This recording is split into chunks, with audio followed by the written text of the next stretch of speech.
आपके चाहने से क्या होता है? आपका चाहा होता है या भगवान का चाहा? मैया, आपका चाहा होता है मेरी माँ? बताओ फिर किसका चाहा होता है? बताओ आपका चाहा होता है? बताओ आपका चाहा होता है?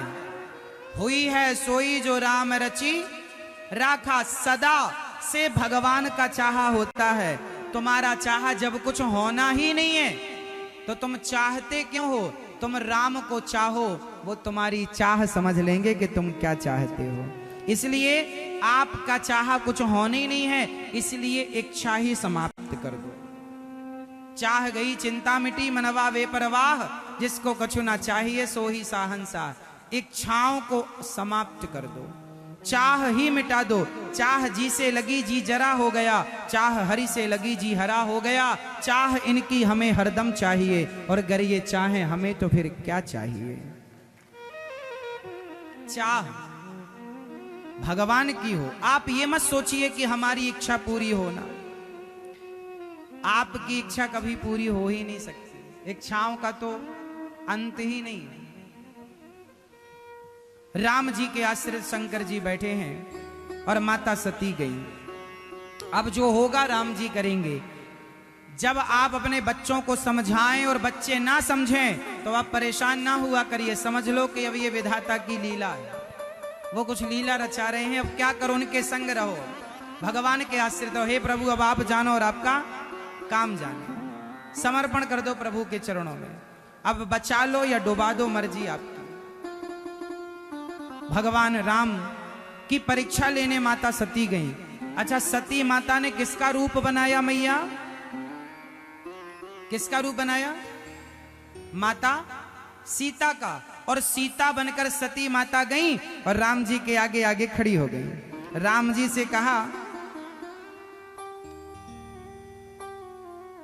आगे होई चली पंथ तेही जेही आवत नर भूप। राम जी जिस रास्ते से आ रहे थे वहीं राम जी के आगे सीता जी खड़ी हो गई। सती सीता बनकर खड़ी हो गई।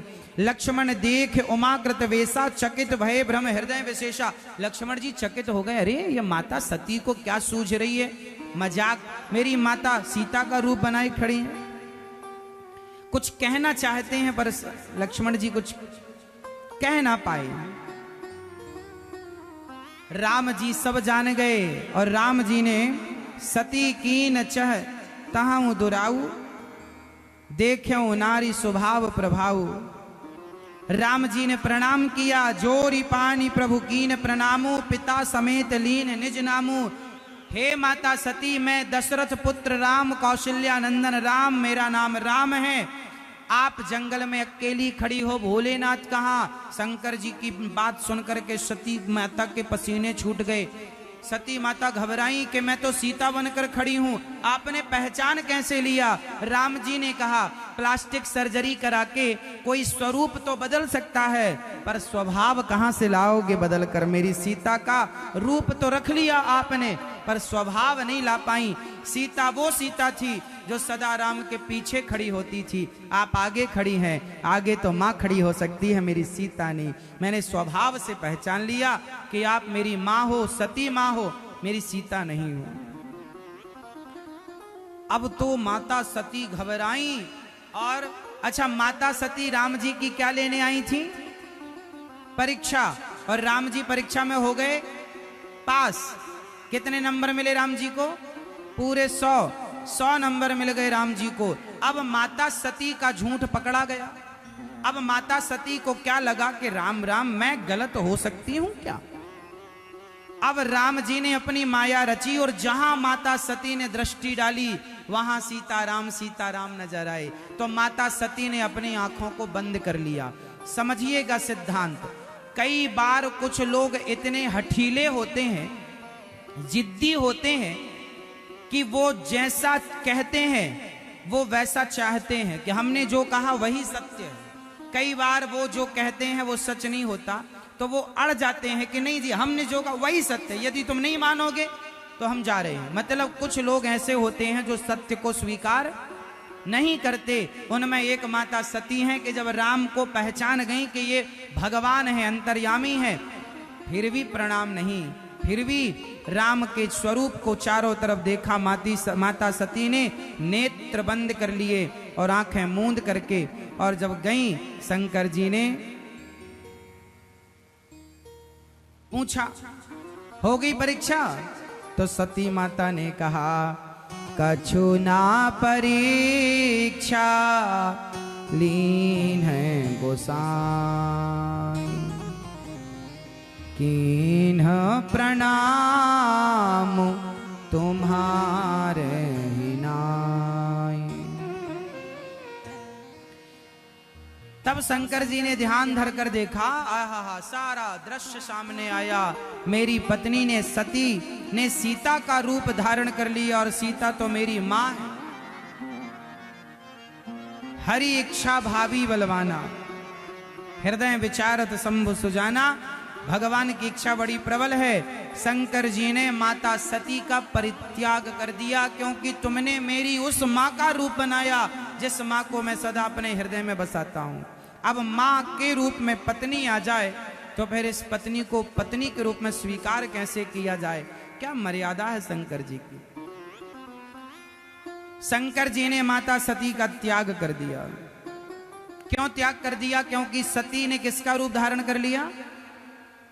माता सीता का। अच्छा ये बताओ, हमने सुना है कि आप में से कुछ पुरुष अपनी पत्नी को मम्मी कहते हैं, सही नहीं? और माताओं के बारे में भी हमने सुना, कुछ माताएं अपने पति को पापा कहती हैं। बेटा पापा कहां गए? बेटा मम्मी कहां गई? आप तो ये कहते ही नहीं कि बेटा तेरी मम्मी कहां गई। जल्दी इतनी होती है आपको कि आप कहते नहीं कि तेरे पापा, तो अब क्या समझा जाए? बेटा पापा कहां गए? तो किसके पापा? इस शब्द का अर्थ क्या निकल रहा? बेटा पापा कहां गए? अब यहां ये तो क्लियर नहीं हो रहा कि तेरे पापा कि मेरे पापा। तो इससे सिद्ध हो रहा है कि यहां सस्पेंस है। अब यहां कौन सा अर्थ किया जाए? तेरे पापा वाला कर लूं कि मेरे पापा वाला? आप भी कहती हो ना बेटा पापा कहां है? कहती हो पापा, बनाए हो पति। कहते हो मम्मी, बनाए हो पत्नी।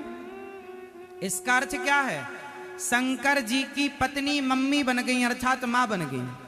तो शंकर जी ने, इसका अर्थ ये निकला कि जब आपकी पत्नी आपके बच्चों की मां बन जाए, जब आपकी गृहस्थी में आपके बच्चे बड़े बड़े हो जाएं, 10 साल 12 साल 15 साल 20 साल का बेटा और बेटी हो जाएं आपके, तो अब आप लोग अपने पति पत्नी दोनों गृहस्थी में रहकर भोगी नहीं योगी बनना सीखिए। अब बच्चे बड़े हो गए हैं, अब रहो गृहस्थी में, पर अब स्त्रियों को मातृभाव से देखना स्टार्ट कर दो।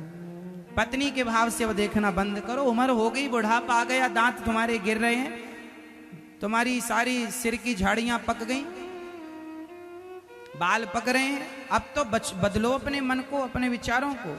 बुढ़ापे में भी यदि भोग ही भोगते रहे तो फिर बताओ मानव शरीर की सार्थकता क्या? शादी जब आपने की, शादी से लेकर आप 80 साल हो गए, 80 साल तक आपने खूब सांसारिक भोगों को भोगा। जरा बताओ कि आप अभी तक तृप्त हुए? अभी 100 साल की उम्र और मिल जाए आपको इन भोगों के लिए तो भी आप तृप्त नहीं हो पाएंगे। इसलिए उम्र हो चली है, अब बहुत संसार का आनंद सुख देख लिया, अब धीरे धीरे नाता संसार से तोड़कर गिरधर से नाता जोड़ना शुरू करो, भगवान से रिश्ता जोड़ना। यही समझदारी है। अब संसार से बिल्कुल भी मन ना, संसार में मन लगाओ। शंकर जी ने माता सती से मन हटाया और 87,000 वर्षों की अखंड समाधि लगा ली। बीते संवत सहत 87।